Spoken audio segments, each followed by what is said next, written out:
নমস্কার বন্ধুরা, Bishu kitchen with village ফুডে আপনাদেরকে অনেক অনেক স্বাগত জানাই। কেমন আছেন সবাই? আশা করি সবাই ভালো আছেন। তো চলুন, আজ আমি খুব সুন্দর একটা মজার জিনিস আপনাদের সাথে শেয়ার করব। টক শাক, চিংড়ি মাছ দিয়ে টক শাক রান্না করা। চলুন টক শাক তুলে নিয়ে আসি।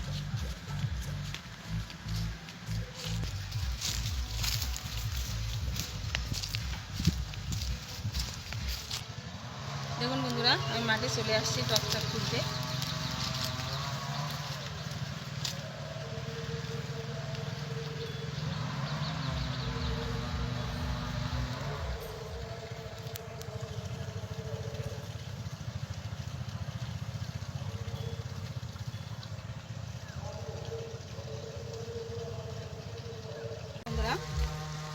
টক শাক আমি তুলে নিয়েছি। দেখুন, এই শাককে আমরা টক শাক বলি, আর আর গ্রামের অঞ্চলে সবাই বলে অম্বলি শাক। তো আপনারা কে বলেন, কি বলেন, এর নাম কি বলেন, আপনারা অবশ্যই কমেন্ট করে জানাবেন যে এটার নাম কি।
বন্ধুরা, শাক নিয়ে আমি রান্না জায়গায় চলে এসেছি।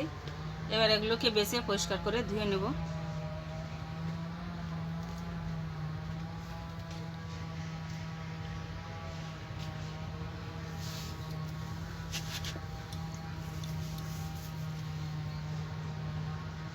দেখুন বন্ধুরা, এই শাকের ফল, এই ফলটা কিন্তু নেওয়া যাবে না। এই ফলটা দিলে তেতো লাগবে, ধরুন এই ফলটা ফেলে দিতে হবে।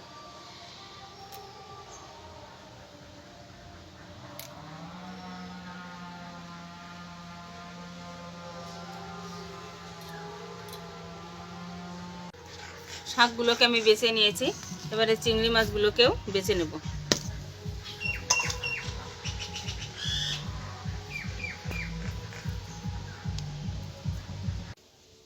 দেখুন বন্ধুরা, শাকটা আমি বেছে ভালো করে ধুয়ে নিয়ে এসেছি, চিংড়ি মাছটাও ধুয়ে নিয়ে এসেছি। এবার উনুনটা ধরাবো।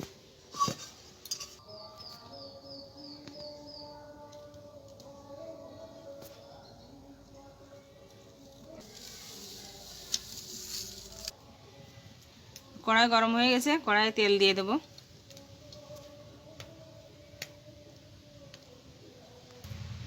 আমি মাছে একটু লবণ,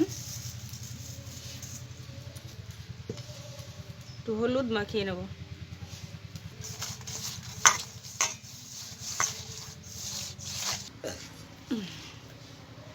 তেল গরম হয়ে গেছে, এবার চিংড়ি মাছগুলোকে আমি হালকা করে একটু ভেজে নেব।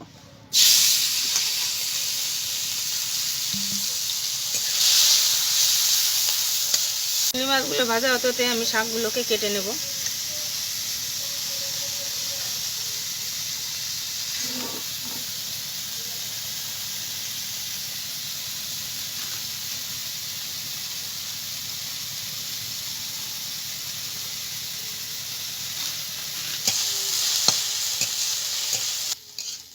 মাছগুলো ভাজা হয়ে গেছে, তুলে নেব।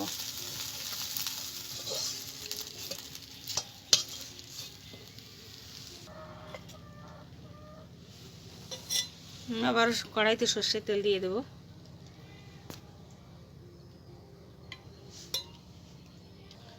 ফোড়নে দেব শুকনো লঙ্কা আর দিয়ে দেব সর্ষে।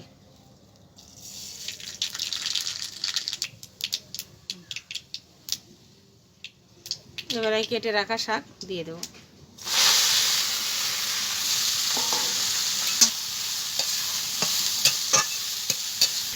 শাকে পরিমাণ মতো লবণ দিয়ে দেব। দিয়ে দেবো হলুদ,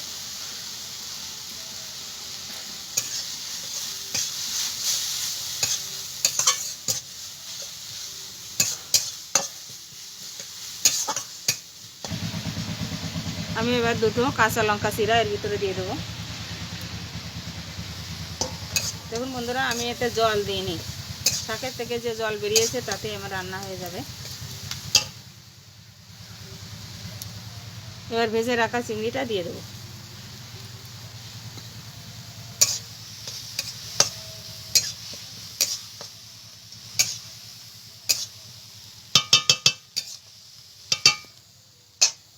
এবার একটু ঢাকা দিয়ে দেবো।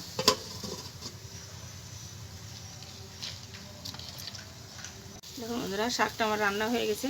এখন সামান্য একটুখানি চিনি দিয়ে দেবো।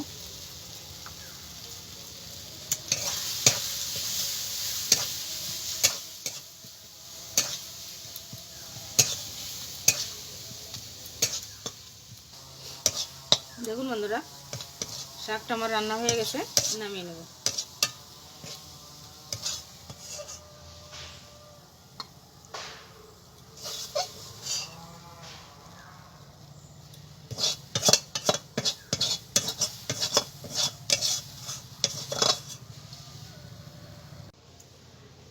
আমবলি শাকের টক আপনাদের দাদা খেয়ে বলবেন যে কীরকম হয়েছে।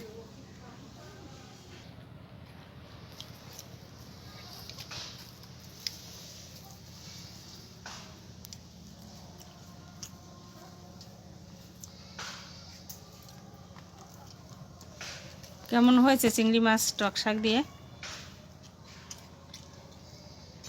আমলি শাকের সাথে চিংড়ি স্বাদ কিন্তু খুব ভালো স্বাদ হয়েছে, সুপার স্বাদ হয়েছে একদম। বন্ধুরা, ভিডিওটা কেমন লাগলো অবশ্যই কমেন্টে জানাবেন। আর ভালো লাগলে লাইক করবেন, শেয়ার করবেন, সাবস্ক্রাইব করে আমার পাশে থাকবেন। তাহলে এরকম নতুন নতুন ভিডিও আপনাদের সাথে শেয়ার করতে পারবো। ভালো থাকুন, সুস্থ থাকুন, ধন্যবাদ।